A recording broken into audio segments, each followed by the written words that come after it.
Berlin, Germany. A construction team races to finish the largest train station in Europe before next summer's World Cup comes to town. To meet this deadline, 2 massive steel towers must be tipped over their new glass station in under 3 days. It's an engineering feat never before attempted. Can this team of engineers get this daring plan to work?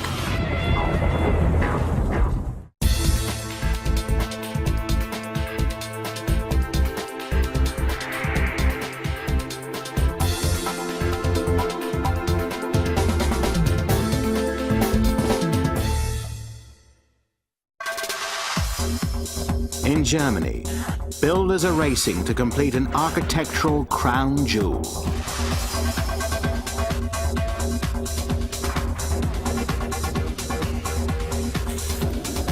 They've labored for over a decade, confronting one disaster after another. When finished, this will be the largest train station in Europe. 7 levels containing a staggering 180,000 square meters of space.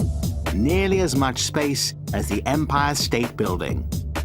Even more amazing, 2 office buildings will straddle the station, both standing 14 stories tall, with 4-story high bridges suspended just above the glass and steel roof of the station. The price tag? Over 4 billion euros and counting. Financed by the Deutsche Bahn, the German rail company and the government, and designed by a world-famous architect, the project is intended as a bold statement. If it works, it will literally and figuratively reconnect East and West Germany, ushering in a new era of unification. But the project has faced terrible setbacks. It's years behind schedule and billions over budget. To make matters worse, the architect is suing the developers for cutting corners on his design. Soon, the project will be coming to a head. The builders are about to execute a move never before attempted in the history of construction. They will attempt to gently pivot these 2 massive halves into their final position, forming a steel bridge just 2 meters above the station roof. It's a terribly risky scheme. If anything goes wrong and the bridge sections hit the glass roof below, the project would suffer unthinkable damage, and the cost would go up by more millions. Will Berlin's new central railway station ever be finished?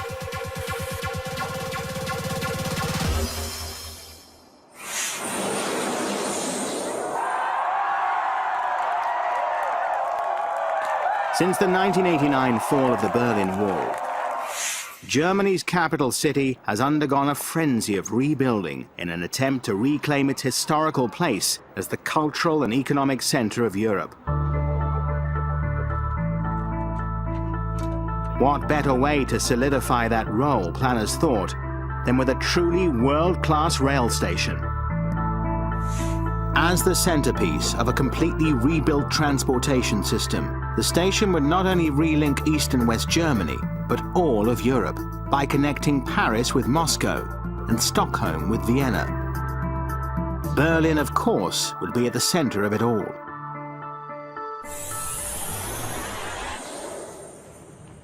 But today, 5 years after its original scheduled completion date, the project is still under construction.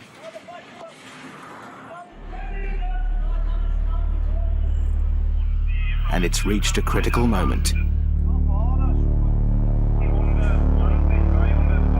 Down on the streets, crowds begin to form. They've come to watch an unfolding drama. A milestone event in the history of construction engineering. The fate of the entire project hinges on this step.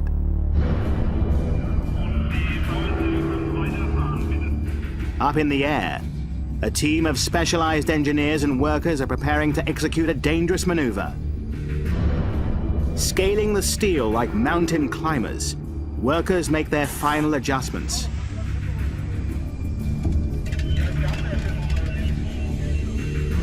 Check and double-check hundreds of details. All eyes are now focused on a pair of huge steel bridge sections.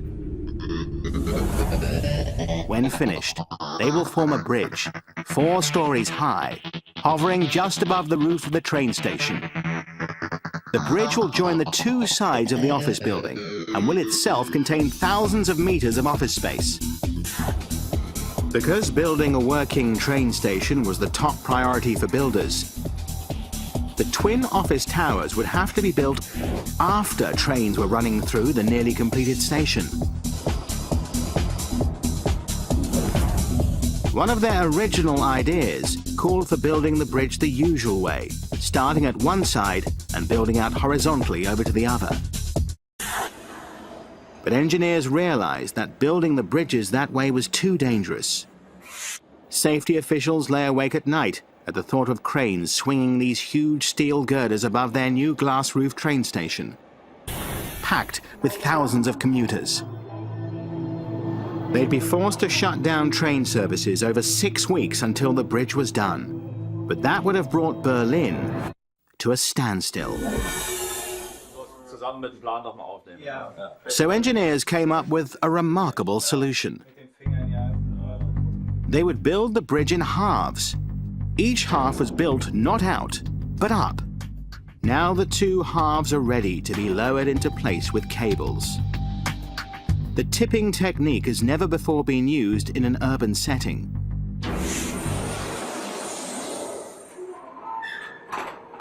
But now, there's no turning back.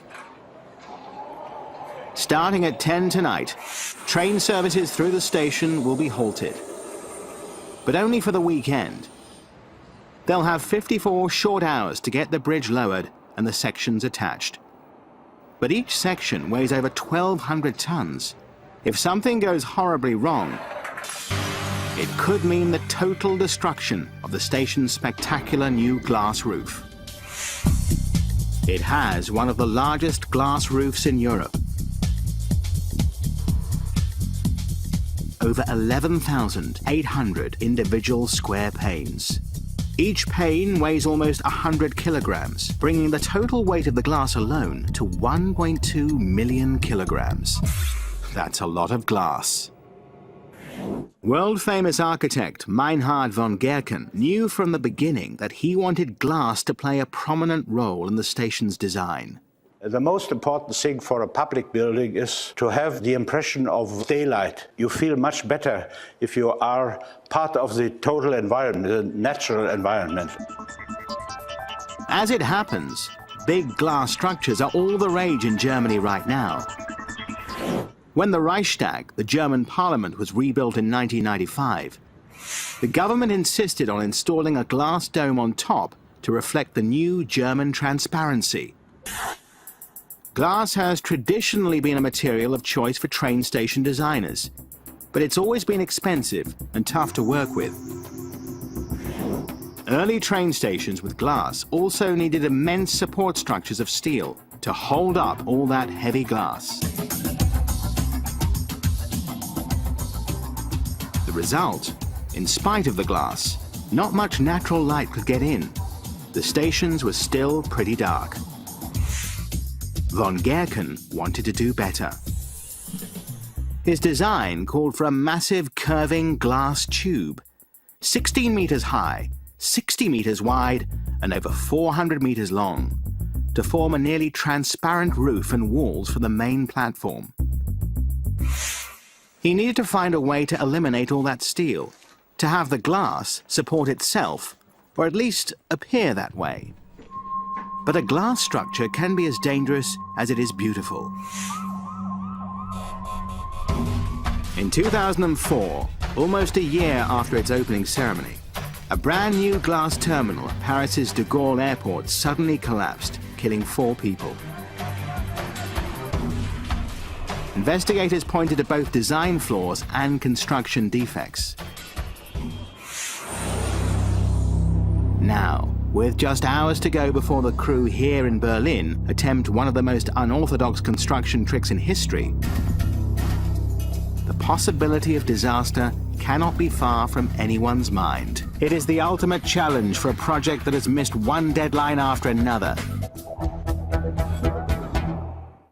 Today, a new deadline looms, and the teams know they can't blow it. Mid-next year, the World Cup football tournament will focus the world's attention on Germany, the most watched sporting event in the world with an audience of billions, more than even the Olympics. Millions of fans from across the globe will flood into Germany, with the final game here at Berlin's Olympic Stadium. City officials desperately want the global event to also serve as the station's inauguration. Berlin officials expect up to 3 million football fans to descend on the city.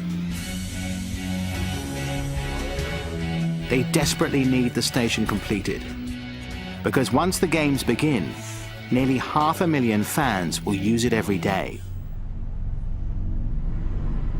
If the project is still under construction, it will be a huge embarrassment for the country in front of an international audience. All this pressure now sits squarely on the shoulders of the two men in charge of the operation. Olaf Severin will run the crew lowering the South Tower. Bernd Naujoks will lead the North Tower team. They go over the plans one last time. Years of preparation have led up to this weekend. At 10 tonight, all train traffic through the station will be halted. Olaf and Bernd must complete the work by 4 a.m. Monday, the start of rush hour, when the train schedule must resume. If they're late, Berlin becomes one huge traffic jam.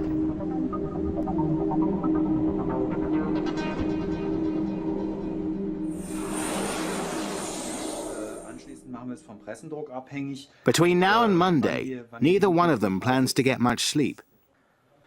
On paper, the plan is simple.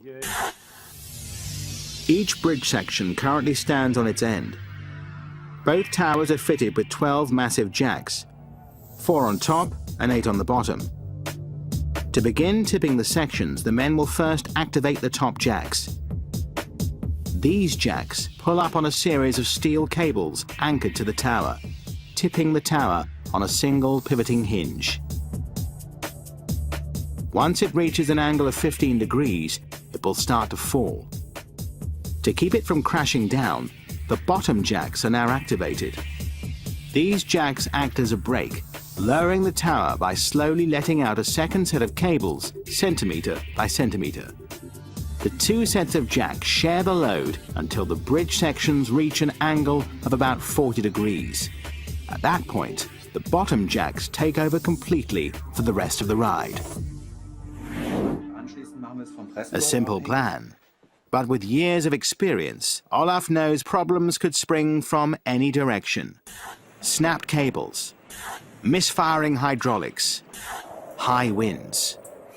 So computers are on board to control the process. They can monitor the shifting weight, regulate the speed of the jacks, and shut down everything if they sense a problem. Olaf and Bernd share final authority, and each of them knows that if they have to, they can override the computers. The two decide to make a bet on who will get to the bottom first. One thing's for sure, Bernd. We will reach the bottom first. What?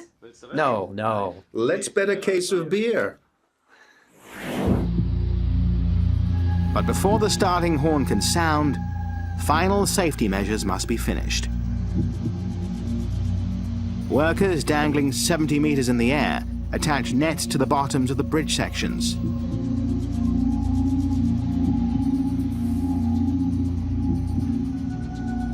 The nets are supposed to protect the nearly 12,000 glass panels of the station roof, in the event that something falls from one of the sections during the tilt.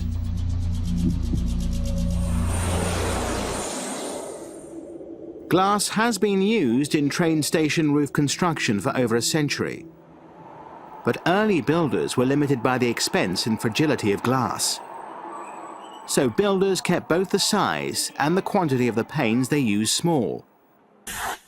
Architect von Gerken's design for the new Berlin station called for nearly 12,000 panels, each over a metre square. For such a vast quantity, project managers came here to the Guardian Flock Glass factory just outside Berlin.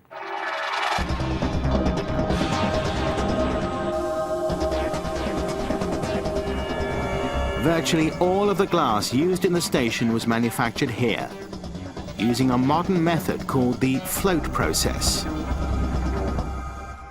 Today's high-quality glass is made from a blend of raw materials, including silica, soda, and lime.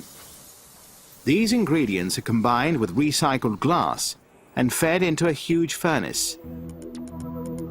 The furnace is heated to over 1500 degrees Celsius, hotter than volcanic lava. So hot, workers can only keep watch through tiny windows, wearing heat-resistant clothes and goggles. The extreme heat inside the furnace melts the ingredients into a liquid glass. The glass spreads out over a layer of molten tin. Because the plane of contact between the two liquids is perfectly flat, the resulting glass will be virtually free of optical distortion.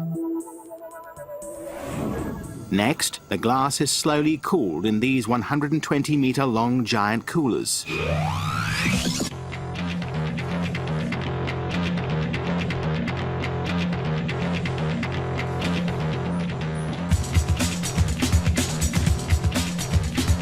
This factory could theoretically produce glass sheets over a kilometer long, but they would be essentially impossible to ship. So each piece is then scored, cut to size, and trimmed. But the glass panels von Gerken needed for the train station needed to not only be large, but also extra strong, capable of withstanding bad weather and the constant vibrations from trains. So the glass for the station is tempered to make it twice as strong as normal window glass. As a final step, a layer of UV-absorbing material is fused with the glass. This step helps prevent the station from becoming the world's largest hothouse.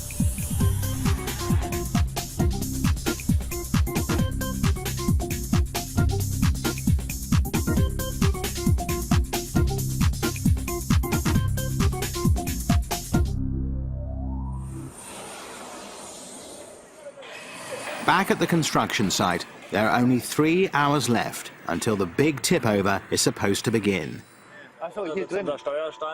Team leaders Olaf and Bernd are anxiously awaiting the signal that train traffic through the station has been halted so that they can begin the delicate operation. But now there's a new worry. The skies over Berlin are looking ominous, and severe thunderstorms are forecast. The two men know they must do everything they can to stay on schedule. The trains can only be stopped for 54 hours.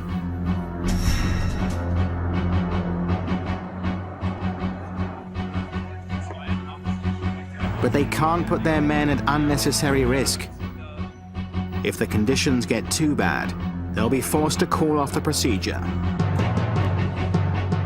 As night falls, there's nothing to do but wait and hope that the storm blows over.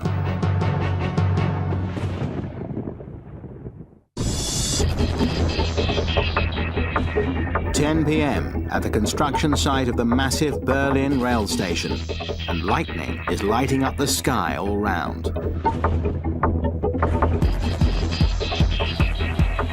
Rain is coming down in sheets, but the wind seems to be holding, so engineers make the difficult decision to proceed. Lightning should not be a problem. The wind has starting to increase, but our static calculations consider such wind loads. After the last train leaves the station, the starting horn blares.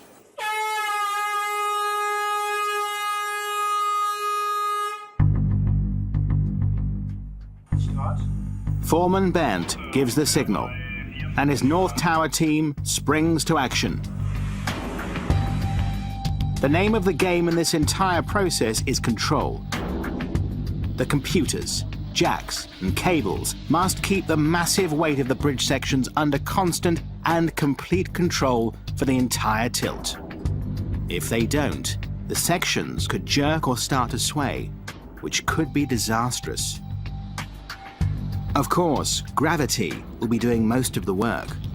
All the machinery and all the men are here simply to keep gravity from working too fast. The scariest point will be the moment when the center of gravity shifts on the bridge sections.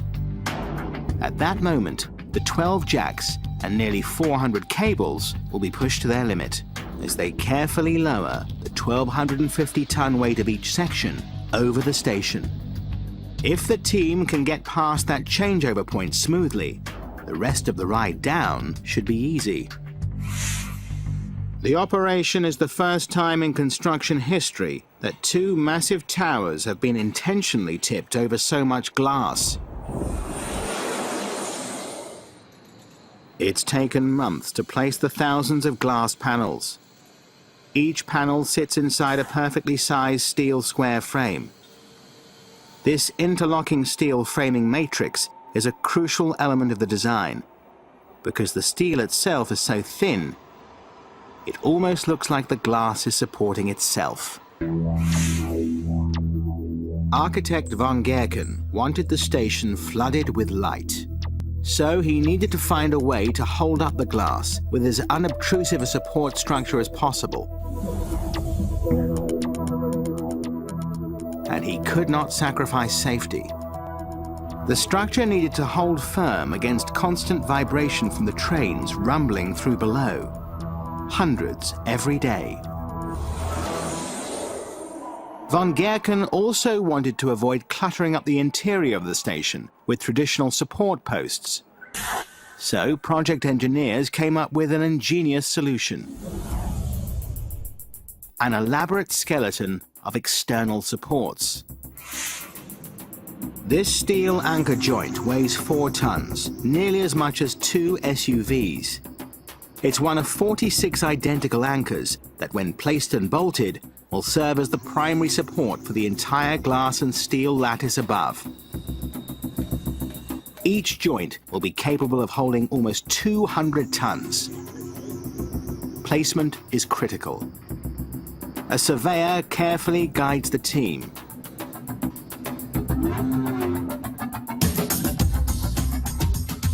Once the anchor joint is secure, cranes lower one end of an 11-ton end section of one of the station's arching main support beams.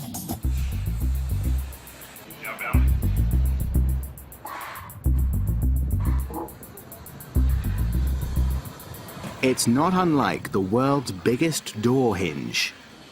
First, the crew carefully aligns the holes. Then a 300-kilogram steel locking pin is slid through the holes. This hinged joint will let the huge beam sections rotate as needed during construction. They will also let the entire structure expand and contract without creating wear and tear on the joints. Once this end of the beam is locked into its anchor, the other end can be placed into an identical facing anchor on the other side of the station. Each complete beam is made up of 4 interlocking sections. The steel and glass latticework hang between these mammoth support beams.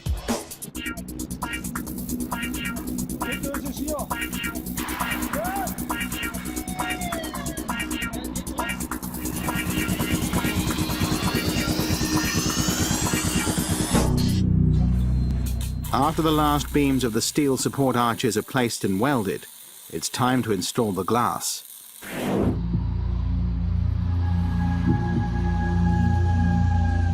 Cranes specially fitted with suction cups gently lift one pane at a time to the crew.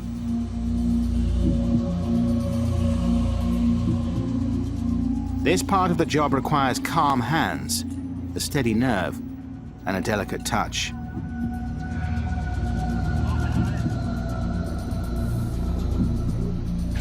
Working 16 meters above the tracks, workers must stretch to receive the glass. and stretch again while they dangle over the open steel frames.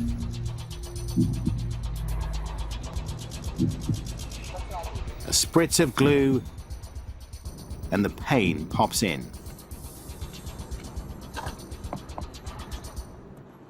It took the crew working day and night for 4 months to install the glass to this point. Today, only a 9 square meter section remains to be glassed. And while it's been all sorts of fun, nobody here relishes the thought of having to repeat this process. And that's just what they'd have to do if this station roof winds up getting smashed to bits by an out-of-control bridge section. Back at the tip-over, workers wait for the signal to start. Bernd calls from the control room. They flip the switch. The huge jacks spring to life, and the massive towers begin their slow descent, 6 meters an hour. As rain pelts the station, and all train traffic through the station remains stopped, workers check and recheck the tower's progress.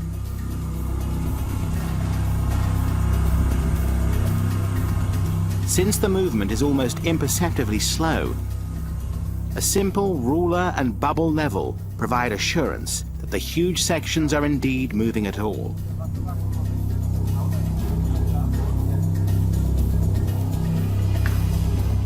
Bern's North Tower takes a slight lead. One of their main concerns, the cables. If a cable binds or gets stuck for any reason while going through the jacks, it could cause the steel to jerk and sway.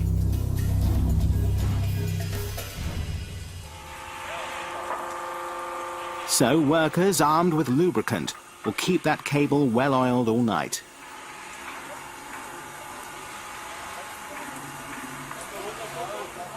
Their crazy plan seems to be working. Then suddenly, less than 2 hours into tilting, a problem erupts for Bern's North team. The electronic signal coming from one of the jacks suddenly stops working.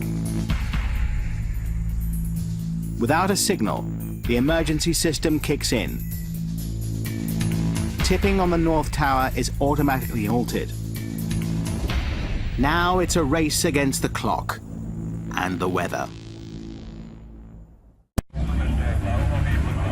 3 hours ago, tip-over came to a sudden halt when communication between one of the jacks and the control room was lost.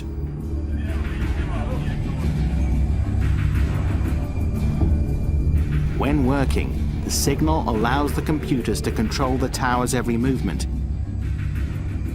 Technicians believe the heavy rain shorted the line. It could take hours to fix. Back in the office, team leader Bernd Naujoks makes a bold decision. With so much on the line and the clock ticking, he decides they can't wait for repairs. He tells his team to fire up the jacks once again.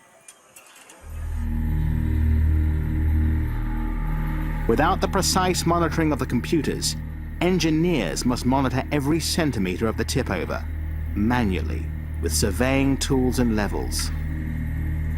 One more job for an already overtaxed crew. Even the slightest miscalculation could spell disaster, but it's a risk Bernd feels he must take. Just another crisis for a construction project that has been plagued with problems. From the beginning, one of their biggest problems was the location. To most people, these scenes are reminiscent of Venice. But this is Berlin. The city is built around 2 main rivers and countless smaller waterways. The water adds charm to Berlin, but it adds all sorts of complications to builders' plans. When you build a billion-euro mega train station, it's all about location, location, location. The chosen location for the new station had once been the site of a majestic train station called the Lehrter Bahnhof.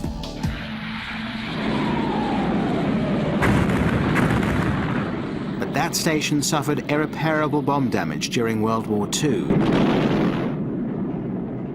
and was then demolished in 1959.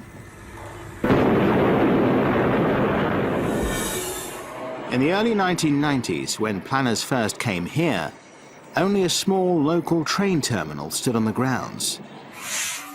The land for the new station was vast and centrally located, right in the middle of Berlin, the perfect spot. But big problems popped out at engineers immediately. The ground beneath the site, along the bank of the Spree River, was mainly composed of fine sand. While the site was adequate for this small terminal, the new station would be several times larger.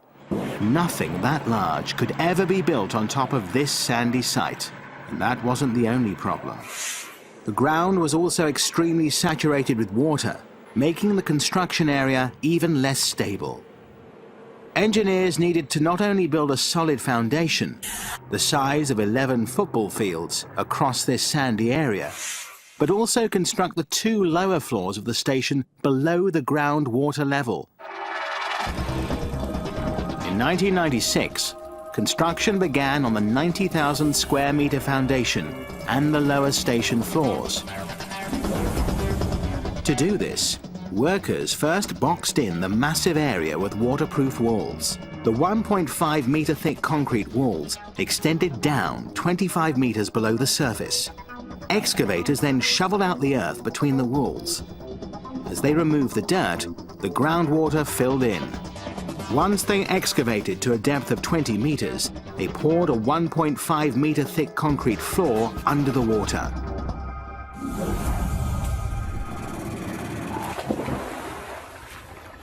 Divers then reinforced the concrete corners, making a watertight box. The water left in the box was pumped out, but without the water in the box to equalize the pressure, the water below these concrete floors would exert a tremendous force on the new foundation, 20 tons per square meter. This pressure would cause the floors to pop like a champagne cork. To prevent this, the floor was held down by a series of long steel piles, almost 30 meters long. With these huge spikes holding the foundation firmly in place, the rest of the station could be built. Bridges and support beams could be erected, and tracks laid into position.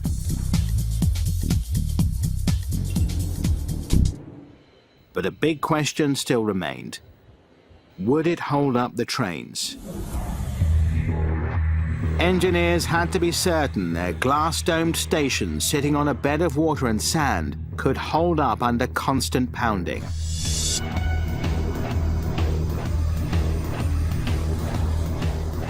A train weighs about 800 tons, or as much as 300 pickup trucks, running over the bridges and supports over 50 times an hour. So the station was put through a rigorous battery of tests. Motion sensors were attached in key areas throughout the station, on the bridges, the supports, and along the tracks. Then they called in the big rigs. Trains weighed down with over 40 tons of concrete slabs, running over the tracks, over and over and over again.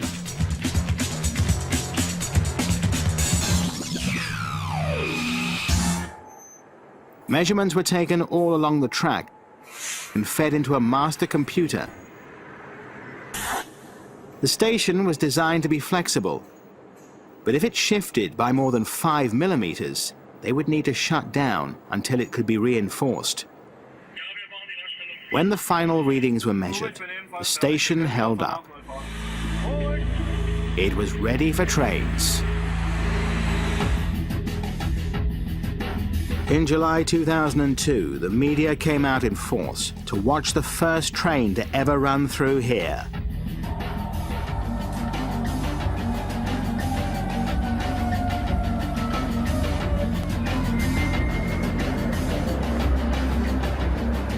But no one was calling this station done.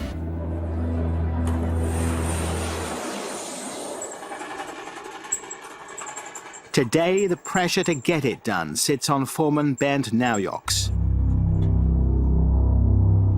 Since he made the daring decision to restart the tipping of the North Tower, without the computer signal from the jacks, his tower is once again slowly lurching forward, tipping 6 meters an hour. Bernd's big gamble seems to be paying off. He only hopes it stays that way. It's been a long, sleepless night for workers attempting to tip 2 megatowers at Berlin Central Station. And no one is sleeping now. Foreman Olaf Severin's South Tower is about to reach the scariest stage of tip-over, when it reaches a 30-degree angle. At that moment, the center of gravity starts to shift on the bridge sections, slowly switching the burden of the tower's weight, or 1.3 million kilograms, over from the upper jacks to the lower jacks and cables. The jacks must maintain equal tension on either side of the tower. The delicate balancing act continues until about 40 degrees, when the upper jacks will no longer be assisting the tip-over. If it isn't executed perfectly, this tower could start to swing out of control. As the South Tower reaches the critical angle, a team of surveyors starts computing some of the most important data of their lives.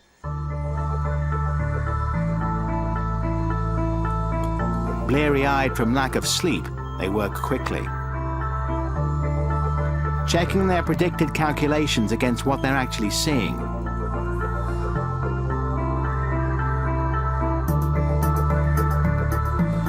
After checking everything, the tower's angles are all within the acceptable range.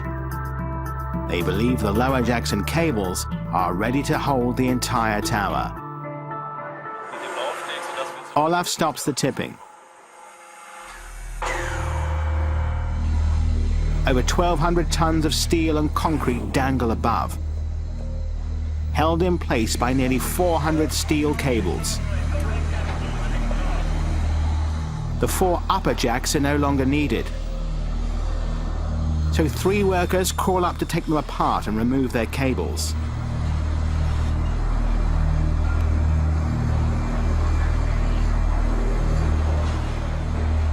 Now just the bottom jacks remain to lower the massive tower, weighing more than 6 jumbo jets. The starting command is given.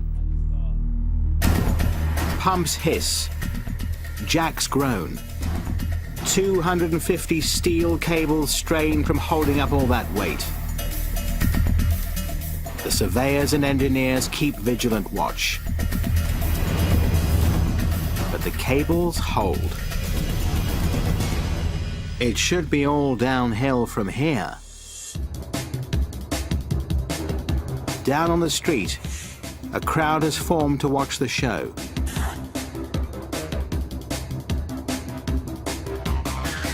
This guy thinks they're doing it all wrong. On this side, the ropes are slightly loose. I don't know if everything's been thought through. 12 stories above, the North Tower just passed through the critical switchover stage unscathed. Since making the daring decision to tip without computer monitoring, Bernd's team has managed to make up some lost time. If they keep at this pace, they'll finish ahead of their deadline, but still behind the South Tower. I have to get going and buy the beer. I'm afraid I'm having difficulties catching up with Olaf.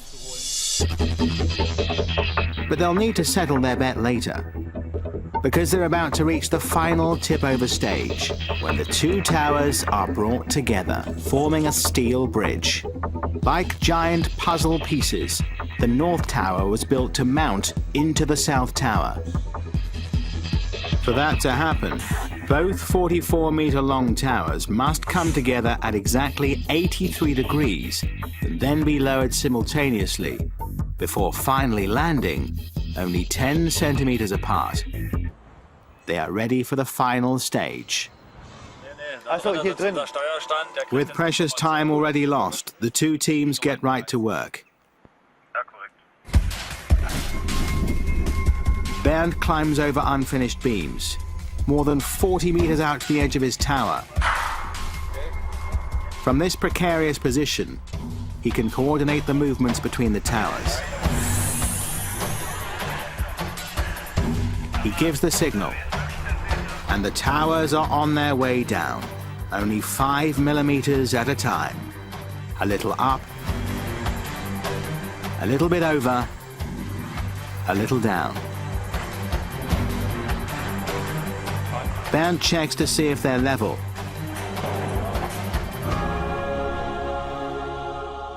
Voila! The lowering is now complete. Exactly as planned, only a 10-centimeter gap remains between the towers. Und hier sind es 5 ungefähr, oder? To pull them together, hydraulic pumps, each pulling 100 tons, tow the two sides in tight, forming a bridge unifying north with south. But now is not the time to admire their handiwork. Before Berlin's trains can run through this station safely, there is still a lot of work to do.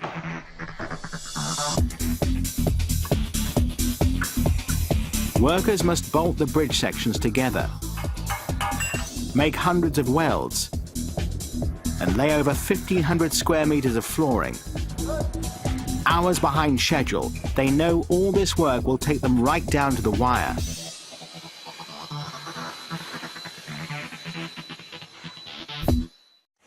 With the tipping stage complete, the foremen finally find a moment to relax. Bernd's not empty-handed. Super job. He knows when he's been beaten. But not everyone is celebrating, especially the architect. In 2002, already years behind schedule, the Deutsche Bahn, the German rail company that owns the station, decided to take drastic measures to meet their World Cup deadline. They decided to alter some features of the design. Over the architect's objections, they made two major changes. The first was to the station's most noticeable feature, the glass roof. Von Gerken's design had a 430-meter-long roof, long enough to cover the longest trains.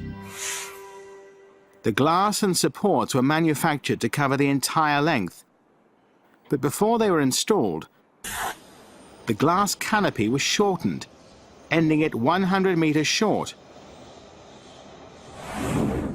But perhaps the biggest change is in the lower subway terminal, where light cascading down from the upper levels was supposed to reflect off a massive cathedral ceiling made of metal, casting natural light 5 stories beneath the ground. Instead, the great cathedral was covered with a drop ceiling. Like in a supermarket, without any details, without any expression, without any charisma. The changes have saved the project time and money. That's how it is in big projects. You have to decide, do I want to meet my requirements, my time schedule, or do I want to finish every small piece of it? But for the visionary architect, von Gerken, there are no small pieces of his masterpiece. I must say it was the biggest loss I ever had in my professional work. I, as architect, have built so many buildings, more than 200. Nowhere have things happened like this. Von Gerken is so outraged he has now brought the case to court, hoping his vision may one day be realized, even if it has to happen after the station is built.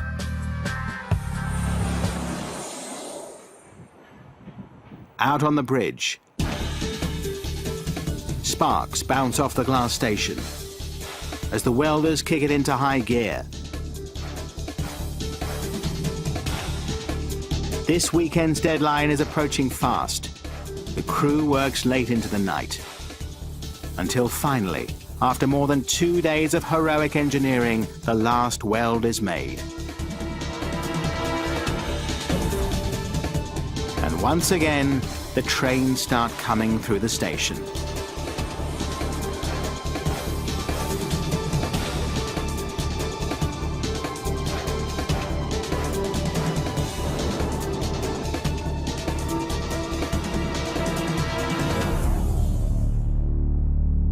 The impossible feat of building a bridge by lowering 2 towers has been a tremendous success. But this crew know they'll only get 1 day off, because in less than 10 months, millions of World Cup football fans must travel through this station. So Tuesday morning, they start planning the tip-over of the second office tower. It is a race to the finish. Glass roof, tunnels, tracks, office towers, and even the landscaping.